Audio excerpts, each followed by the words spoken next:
Të ndryshojmë tërësisht temë në këtë pjesë të dytë. Dua t'i uroj mirëseardhjen zonjës Besa Prela, përgjegjëse e sektorit të muzeut dhe botimeve në Bankën e Shqipërisë. Përshëndetje dhe kënaqësi që jeni me ne. Përshëndetje, faleminderit që më keni ftuar. Do të flasim për javën e paras, që ka nisur në datën 17 mars dhe përfundon në 23 mars. Konsiderohet me rëndësi për faktin që injekton në një farë mënyrë kulturën financiare tek të rinj. Dhe kjo konsiderohet domethënëse nisur edhe nga fakti që mungon informacioni tek të rinjt dhe jo vetëm, sepse janë disa kategori të identifikuara që nuk kanë mjaftueshëm, le të themi, informacion sa i takon financave dhe mënyrës se si duhet menaxhohen, por të mbetemi pak tek kjo javë. Pse është e rëndësishme?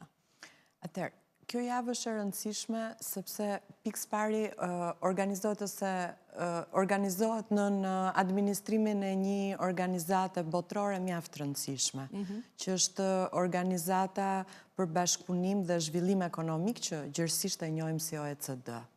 Dhe organizatori kryesor për vendin tonë, për Shqipërinë, është Banka Qendrore, Banka e Shqipërisë. Kjo javë globale e paras kremtohet në më shumë se 100 shtetet botës dhe zakonisht organizatorët kryesor janë Ministritë e Financave, Bankat Qendrore dhe Ministritë e Arsimit, por në rastet tjera dhe shoqatat e bankave, varet nga vendi. Po në mënyrë klasike janë qeveria ose Banka Qendrore që organizojnë këtë javë në çdo vend. Është e rëndësishme sepse në gjykimin e kësaj organizate, sigurisht që është një gjykim që ka ardhur mbas një pune shkencore, kërkimi shkencor mbi matjen e kulturës financiare në kontinentin ku ne jetojmë, për secilin vend dhe matjen e mënyrave ose vlerësimin e mënyrave më të duhura për ta tequar këtë kulturë financiare tek popullata. I referoheni këtu edhe mbrojtimit që bëhet çdo vit edhe që është publikuar së paku për vitin e kaluar për periudhën qershor korrik 2023, është publikuar në mos gaboj një muaj më parë të dhënat e këtij mbrojtimi, nga ku ka rezultuar, le të themi, që indeksi i kulturës financiare të individëve në Shqipëri është 59, çka dëshmon se zotrojnë 59% pra të njohurive, sjelljeve dhe qëndrimeve të duhura financiare dhe që vjen në dukje edhe kategoritë që ju e përmendët, pra qëllimi është që ne t'i qasemi këtyre kategorive edhe të ndihmojmë në mënyrën apo në njohuritë që ato duhet të zotrojnë sa i takon edukimit financiar. Po, i referojmë këtij studimi që besoj se ju e keni lexuar në faqen e Bankës Shqipërisë. E kemi diskutuar edhe këtu në studio. Po, e keni diskutuar besoj me kolegen që e ka realizuar nga Departamenti i Kërkimeve të Bankës Shqipërisë. Dhe sigurisht që dhe OECD bën matjet e veta edhe për Shqipërinë. Por edhe Banka Shqipërisë në metodologjinë e OECD-s bën matje të tjera për që ju keni diskutuar tashmë me kolegen. Dhe në të gjitha këto kërkime, matje shkencore, del që edukimi financiar në ditët e sotme është po aq i rëndësishëm sa të themi shkenca e këndimit, shkrimit, mësimi, më falni, jo shkenca, mësimi i këndimit, shkrimit apo i aritmetikës për një fëmijë. Pra është një dije e formimit të qytetarit, sepse edukimi financiar në ditët e sotme është dhe si një çelës për të hapur mundësit për të njohur dhe për të marrë pjesë në jetën e përditshme, në botën që na rrethon. Java globale e paras, specifikisht, i dedikohet grupmoshave të fëmijëve, pra duke nisur që nga cikli ullët, fillor, deri tek studentët universitar. Por pastaj, pikërisht për të zbatuar këtë gjykim, këtë mendësi të OECD-s, që e ka përqafuar sigurisht edhe Banka e Shqipërisë. OECD-ja përmes këtij organizimi i bën thirrje qeverive, bankave qendrore, aktorëve të ndryshëm financiar që t'investojnë për rritjen e kulturës financiare.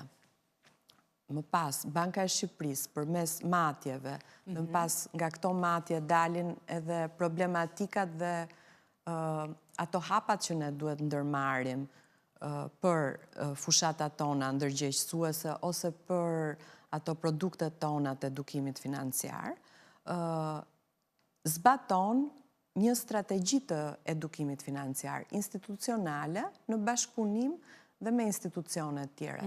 Pra nuk është se gjithçka fillon dhe mbaron këtu. Jo. Ky është një angazhim që është në kuadër të projekteve që vinë nga OECD, pra në kuadrën e kësaj fryme që përcillet nga ky institucion, edhe nga ana tjetër përpos kësaj vetë Banka e Shqipërisë, duke qenë se ka identifikuar, le të themi, kategoritë që kanë më pak njohuri dhe që janë të marginalizuar asaj takon kulturës financiare, për t'i adresuar ato, pra dhe për të mundësuar pikërisht dhënien e informacioneve përmes ndërmarrjes së fushatave të ndryshme, pra që nuk janë të kufizuara në kohë, por që janë gjithvjetore. Po, patjetër. Këtë po ju thë edhe më parë, që ne duke parë, do me thënë, edhe risit në fushën e teknologjisë financiare, janë risi shumë të shpejta dhe të vrullshme dhe ndonjëherë mund të themi, basën thojza, revolucionare.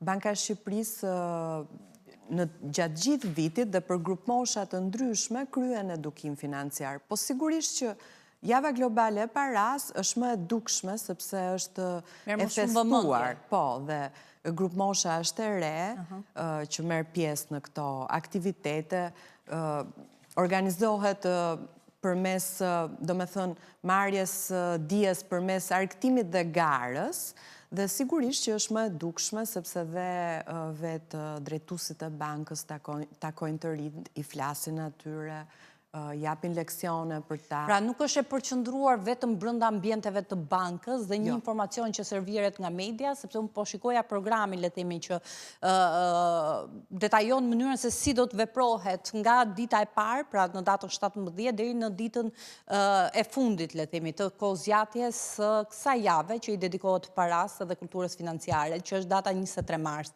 Edhe çdo ditë ka aktivitete të ndryshme dhe që nuk janë të përqendruara vetëm në kryeqytet, por edhe në qytetet tjera, apo jo, edhe që shkojnë edhe përfaqësues të bankës, përfaqësues të bankave, po ashtu të niveli 2, që japin informacione qoftë në ambientet shkollore, qoftë në auditore, pra në gjimnaze, në universitete, është e larmishme. Po ju jap disa shembuj përveç konkurseve që besoj se ju i keni. Zhvillohen edhe u shpallën edhe fituesit. U shpallën edhe fituesit. Sot zëvendës guvernatorja e parë e Bankës Shqipërisë, zonja Lulieta Mingjozi, ishte në Universitetin e Tiranës, Fakultetin e Ekonomisë, bashku me Bankën Botërore, ku zhvilluan një konkurs për studentët me temë Shqipëria cashless, pra pa cash, pa parat gatshme, pro ose kundër. E zëm dhe aty ishte dhe drejtuesi i Bankës Botërore për Shqipërinë dhe zëvendës guvernatorja Mingjozi dhe dekani tyre, kështu që ndërkohë që një pjesë e stafit e personelit Bankës Shqipërisë ishte në Universitetin e Vlorës, në Universitetin e Elbasanit. Paralelisht, disa aktivitete. Ka ndërveprim interaktivitet në këto aktivitete pra që kryen? Po, konkursi që, ose kuici që sa po ju shpjegove, nga i mora shkas, pra fakti që duhet ketë më shumë përdorim të, apo duhet hiqet paraja. është një debat. Kishte interaktivitet pra në rastet tilla ku zhvillohen këto takime? Po, ka. Pra, studentët vjen në rolin e themi e avokatit të djallit, në thonjza, që pse nuk duhet ketë para kesh, ose pse duhet ketë, dhe mbrojnë atë argumentin e tyre. Ky është një shembull. Në konkurset që ne zhvillojmë pastaj ka shumë ndërveprim, sepse ato janë, siç u thash, të nxënit përmes argëtimit, të zë më të vegjëlit të vizatojnë një kartë monedhë imagjinare. me një personalitet që ata zgjedhin që ta prezentojnë në kartë monedën kombëtare, apo objekte trashëgimisë kulturore, qytete, e tjerë, simbole kombëtare. Pra janë edhe të targetuar në bazë grup moshave, mënyra se si i qaseni. Po, pastaj vjen një mosh pak më e madhe, klasa 4, është me projekte fizike, apo interpretative, pra që ata vënë në skenë një teatr të vogël, në mjediset e shkollës na e dërgojnë me video, me një temë të caktuar. Për shembull, për këtë vit, tema ndërkombëtare është Think Before You Follow, Wise Money Tomorrow. Dhe ne jemi munduar ta shqiprojmë që ndiq me mençuri në begati 100 vjet Bankë Qendrore në Shqipëri. Duke qenë se është edhe 100 vjetori i themelimit të Bankës së Shqipërisë. Po, dhe për shembull, nxënësit e klasave të 4-ta na kanë dërguar mjaft video me vënien, me një interpretim të vogël, vënien në skenë në mjediset e shkollës apo të qytetit të tyre, këtë temë pra 100 vjetorin e Bankës Qendrore. Kanë interes të rinj për këtë informacion dhe në një farë mënyre, ka të dhëna institucioni Bankës Shqipërisë mbi impaktin që këto japin? Atëherë, e has shpesh këtë pyetje që a kanë interes të rinjt. Sigurisht, të rinjt kanë interes. Unë mendoj se çdo kush ka interes për paran. Më thëmë, po të shkojmë deri në epokën antike, gjithmonë paraja i ka tërhequr njerëzit. Jo vetëm për funksionin e saj si mjetë këmbimi, si ruajtje... Tërheq paraja, por jo mënyra se si duhet përdorur dhe menaxhuar. Po, i ka bërë njerëzit që të mendojnë për të. Pastaj, se si mendojnë është tjetër gjë. Dhe sigurisht të rinj të mendojnë për paran dhe për mënyra se si ta fitojnë, dhe në ditë e sotme unë besoj se ata mendojnë dhe se si ta investojnë dhe ta shtojnë. Ne kemi dhëna që të rinjt janë të interesuar për këtë nga matjet që ne bëjmë dhe që ata kanë informacion për përdorimin e mjeteve më të avancuara të pagesave apo të investimit, por, si që thot dhe java e paras, ndiq me mençuri. Pra kjo do të thot që në ditë të sotme, sidomos të rinjt, e marrin informacionin shumë të shpejt, një informacion të gatshëm përmes reelseve, përmes rrjeteve sociale. Nuk e procesojnë këtë informacion që marrin, nuk e selektojnë siç duhet? Këtë unë nuk di ta them nëse selektojnë siç duhet, por di të them që ka mjaft personalitetet të rrjeteve sociale, pra njerëz të njohur, ndikues, influencers, që quhen, apo informacion të gatshëm në rrjetet sociale, që nuk është gjithmonë, nuk mund të themi që është me qëllim mashtrimi, ka dhe me qëllim mashtrimi, por nuk është gjithmonë i sakt. Për shembull, po ju marr një shembull shumë të thjeshtë, që është shumë në mod këto kohë, që ti manifeston, kemi dëgjuar që manifeston që të ndodhi diçka.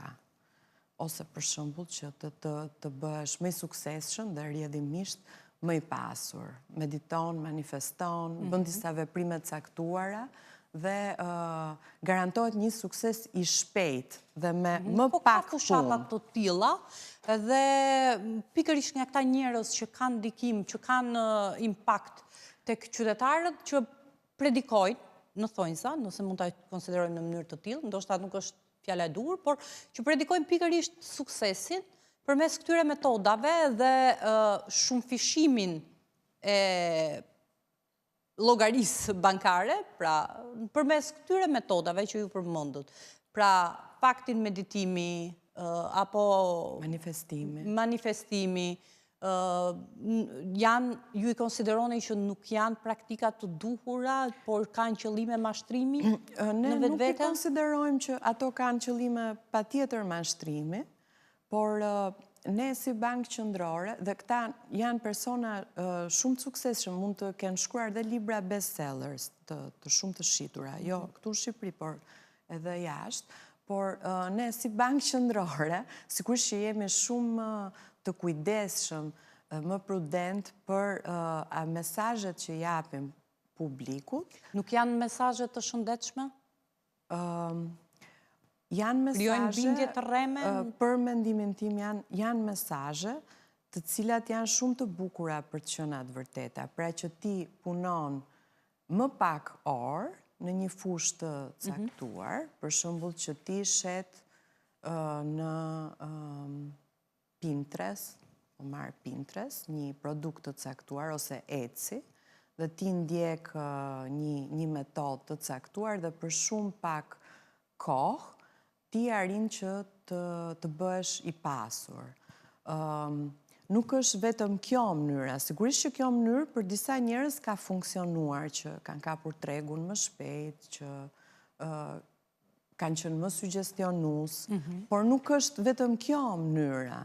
Mënyra më klasike e fitimit paras është ajo përmes përfitimit dijes, punës dhe sigurisht që mënyrat më të sigurta të investimit për një bankë qendrore nuk janë gjithmonë ato më të rrezikshmet. Më të rrezikshmet që mund të sjellin edhe pasoja.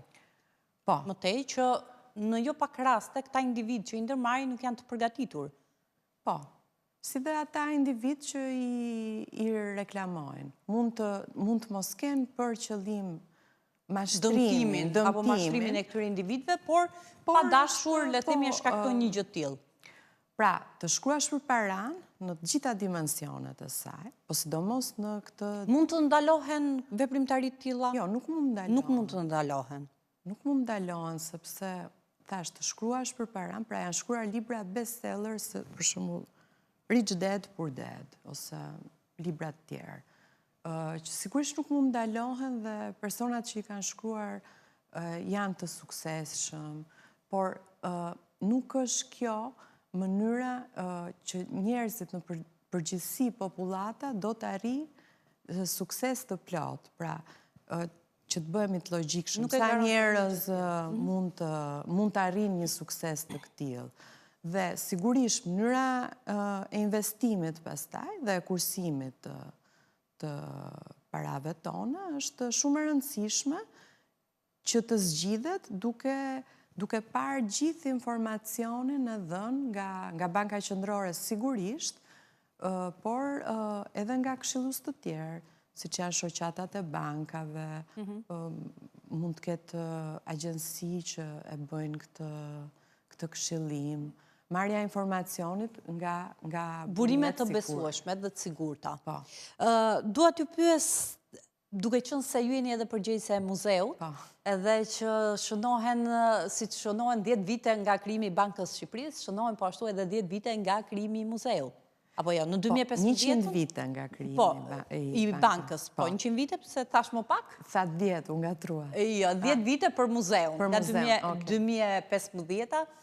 10 vite krijimi i këtij muzeu që ekspozon në një farë mënyrë gjithë trashëgiminë, nëse mund ta shprehim në këtë mënyrë, pra trashëgiminë tonë kulturore, dhe në një farë mënyre është një muze i cili tregon gjithë rrugtimin ton ndër vite, të pasqyruar përmes monedhave që mund të jenë përdorur në periudha të ndryshme kohore. Ka pasur interes për ta vizituar këtë muze, sepse kjo tregon edhe për qasjen, pavarësisht të rolit që në vetvete ka ky muze që shpjegon, përveç se i demostron këto monedha, shpjegon edhe mënyrën se si menaxhohen financat, se si funksionon politika monetare, por a ka pasur dhe ka zgjuar mjaftueshëm interes, si ka qenë trendi e atyre që e kanë vizituar? Vetë ndërtesa e Bankës së Shqipërisë, mendoj unë në qendër Tiranës, është ndërtesa ikonike, e madhe, pak hermetike, me arkitekturë të spikatur, racionale. Është tërheqëse. Është shumë tërheqëse. Unë e shoh për shembull dhe kur kalojnë turistët gjithmonë e fotografojnë, bëjnë fotografi përballë saj. Kanë të njëjtën ndjeshmëri edhe qytetarët shqiptar? Po, e kanë ndjeshmërinë dhe shumë prej tyre kujtojnë kohën kur e futeshin në Bankën Qendrore, kur Banka Qendrore, sepse ka dhe qytetarë në një moshë pak më të madhe. Banka Qendrore ishte edhe një bankë tregtare, njëkohësisht, dhe ata futeshin për të bërë transaksione. Pra nostalgjikët. Nostalgjikët në një mozaik shumë të madh, një nga mozaikët më të mëdhenj në Tiranë, brenda një ndërtese, është një hall historik i muzeut, dhe ndërtesës bankës, dhe sigurisht pastaj kjo trashëgimia kulturore, numizmatike që ju cituat që ruan Muzeu Bankës Shqipërisë, është shumë kurioze dhe sigurisht si në çdo vend historia e paras shkon krah për krah me historinë e vetë trevave dhe më pas kombit dhe më pas shtetit të caktuar. Dhe duke qenë se falë dhe bashkëpunimit shumë të mirë me Institutin e Arkeologjisë dhe Akademinë e Shkencave, ne ekspozojmë një koleksion që nga shekulli 10 para erës sonë, dhe vazhdojmë pastaj me antikitetin, me periudhat romake, perandorake, bizantine, sigurisht ilirën për para këtyre, me epokën otomane, e më pas atë shqiptare. Interesi është i lartë dhe në fusha të ndryshme, dikujt i intereson numizmatika, dikujt i intereson historia, dikujt i intereson arkitektura, dhe vjen dhe sheh një ndërtesë shumë të bukur, dhe dikujt i intereson edukimi financiar. Por duke qenë një muze banke qendrore, nuk është, si themi, shumë i reklamuar, sepse kjo nuk është qëllimi jonë, që ta reklamojmë sa më shumë këtë muze, ai është pa bilet, është falas, sigurisht për qytetarët, për këdo që do ta vizitoj, dhe është i hapur në disa ditë të javës, në një orar të caktuar. Tani, një pyetje mund të ishte që pse nuk kthehet edhe në institucionin më të lartë financiar, nuk kthehet një burim të ardhurash, një muze i tillë. Nuk është parë mundësia që... Jo, nuk është parë asnjëherë mundësia, sepse shumë banka qendrore kanë muze, dhe në përgjithësi bankat qendrore në Shqipëri, për shembull, Banka Qendrore është një institucion publik, po ka vende si SBA-ja ose themi Belgjika, që është një institucion mes publikës dhe privates, por nuk në Shqipëri Banka Qendrore nuk ka për qëllim fitimin, prandaj ky është një shërbim për edukimin financiar, për ruajtjen e trashëgimisë kulturore, studimin e numizmatikës shqiptare në këtë muze. Mirë, e qartë, besoj që ka edhe shumë të rinj, sepse di që organizohen në nivel shkollash, klasash, që vinë edhe paraqiten pra për të vizituar ambientet edhe për t'i parë nga afër, le themi gjithë të trashëgimni që ne kemi. Po, ka shumë fëmijë dhe të rinj që vinë. Dhe kjo është gjë e mirë, sepse e injekton më tepër atë që edhe domosdoshmërinë dhe rëndësinë për cilën ne diskutuam deri në këto momente, pra edukimit financiar. Po. Ata vinë të organizuar me grupe klasash, me mësuesit ose profesorët e tyre, kur kanë dëshirë ne pas vizitës muze i bëjmë dhe një leksion si pas interesit tyre, sepse thamë që paraja është një botë shumë e gjerë dhe mund të flasësh në shumë dimensione për paran apo për bankën qendrore. Ne kryejmë këto leksione, gjithashtu në 18 maj, që është dita ndërkombëtare e muzeve, ne i hapim dyert për të gjithë, në një orar zyrtar më të zgjatur, një orar jo zyrtar, më të zgjatur, pra, si themi, mund vizitohet muzeu dhe për te orarit zyrtar të Bankës Shqipërisë, dhe është vetëm vizitori. Është një ditë e dedikuar për çdo kënd që do të shikojë nga afër. Po, dhe për fëmijët sigurisht dhe për trinjt kemi pastaj kështu disa aktivitete që i angazhojmë dhe ata. E qartë. Mirë, unë falenderoj shumë që ishe për të ndarë, le themi, jo vetëm rëndësinë e kësaj jave, por edhe aktivitetet që do të kryhen në funksion të saj dhe mbi gjitha qasjen e institucionit të Bankës së Shqipërisë, sa i takon edukimit financiar jo vetëm tek të rinjt, por edhe kategoritë të tjera të cilat janë identifikuar që kanë mungesë informacioni, apo më pak informacion në raport me kategoritë e tjera, dhe mbi gjitha mbi rëndësinë e muzeut, që, siç përmendën, e Muzeut të Bankës Shqipërisë, që daton prej 2015-ës. Faleminderit dhe kënaqësi që të kisha. Shumë faleminderit që më ftuat. Mirë, faleminderit edhe ju që na ndoqët. Ne kemi mbritur në fund të emisionit edhe për sot. Takimi i radhës është nesër në orën 16:00. Deri atëherë, mirupafshim.